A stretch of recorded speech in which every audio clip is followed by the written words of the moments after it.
La localidad de Torrent dispone de un novedoso sistema que evita el corte de pinos para realizar cortafuegos. Una barrera formada por 15 cañones de agua protegerán desde hoy esta zona boscosa de alto valor medioambiental. El Vedat de Torrent está hoy más protegido que nunca contra los incendios forestales. El ayuntamiento ha instalado un novedoso sistema de protección de las zonas urbanizadas. Se trata de una barrera formada por 15 cañones de agua.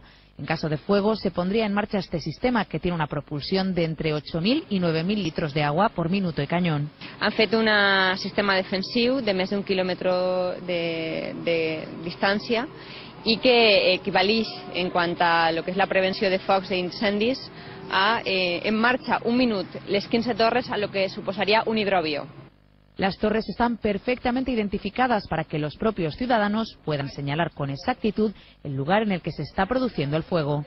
Cada sector té un color, de manera que si un veí identifica un foc en una zona determinada, pot indicar als serveis d'emergències de quin color és la torre que queda més prop del foc, de manera que al servei d'emergències li resulta molt més fàcil ficar en marcha el sistema en la zona que toca. Se trata de la primera actuación de estas características que se realiza en una zona boscosa valenciana. Se convierten además en las instalaciones contra incendios fijas más potentes del mundo.